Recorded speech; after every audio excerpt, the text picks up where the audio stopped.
Welkom by Afperiode, julle. Vandag doen ons 'n geografieles en ons les gaan oor tipe kaarte.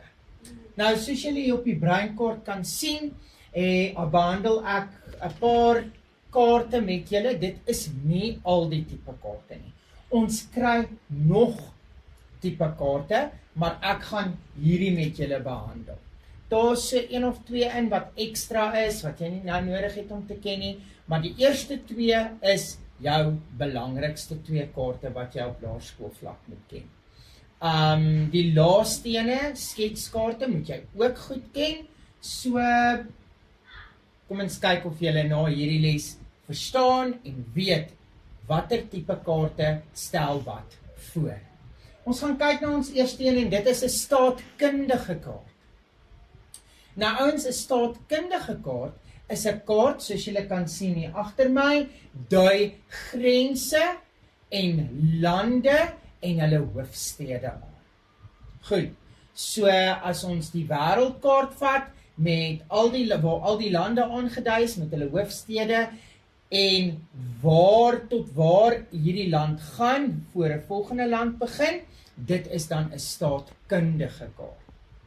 Nou 'n natuurkundige kaart wys nie grense nie, dis ons tweede ene. Hy wys al jou natuurgoed, soos natuurlike verskynsels, soos berge, riviere, oseane. Al daai tipe goed wys dit op hierdie natuurkundige kaart vir ons. Ons derde kaart wat ons kry is 'n straatkaart. Nou 'n straatkaart, ouens, ken julle almal ook baie goed.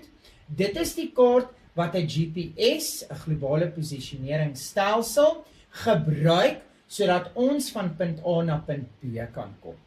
Reg? Hier het ek 'n foto van 'n straatkaart vir julle opgesit. In die ou dae het mense boeke gehad wat hulle gekoop het by C&A of P&A of enige boekwinkel met 'n sekere provinsie se straatkaarte in, of 'n land of 'n dorp.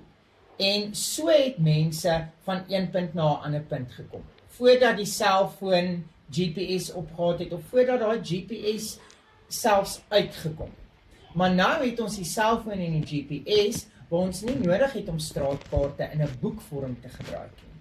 So, hy wys vir jou presies waar jy nou is, en watter straat moet jy afdraai, en waartoe jy moet gaan om by jou bestemming uit te kom. Die volgende kaart waarna ons kyk, is 'n ortofotokaart.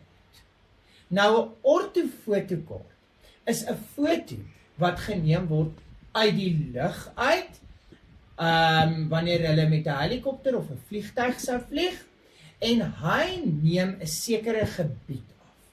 Baie boere gebruik hierdie metode om dan nou te kyk hoe groot is hulle plaas, waar kan hulle wat uitsit, waar kan wat wy. Ortofotokaart laat jou toe om te sien die bokante van bome, dakke, al daai tipe van goed. Die volgende kaart wat ons behandel hier is 'n tipografiese kaart. Nou 'n tipografiese kaart is 'n kaart wat in blokke verdeel is, sodat jy koördinate kan kry en uitwerk van 'n sekere ding wat jy soek. 'n Tipografiese kaart het ook lyne op, en daai lyne verteenwoordig die hoogte bo seevlak. Ons noem hulle kontourlyne.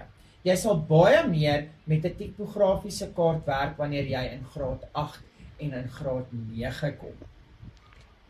Ons laaste kaart waarna ons kyk is 'n sketskaart. Nou dit is vir jou baie belangrik om 'n sketskaart te ken. Hoe werk 'n sketskaart? Want jy gaan heel waarskynlik een moet skets in 'n toets of 'n eksamen. Nou dit is 'n kaart wat jy gebruik om vir jou maatjie te sê, luister hierso, ek gaan nou vir jou 'n kaart teken hoe om van die skool na my huis toe te kom as jou maat Vrydagmiddag by jou wil kom kyk. Dit is wat 'n sketskaart is. So jy moet kan weet wanneer om links te draai, wanneer om regs te draai, daai balken te gebruik, ek bly op die hoek van daai straat langs hierdie groot boom. En jy skets al daai inligting op jou sketskaart vir jou vriend, sodat hy by jou huis kan uitkom. Ek hoop julle het hierdie baie beter verstaan na hierdie les en dit is baie belangrik vir julle om al hierdie kaarte te ken.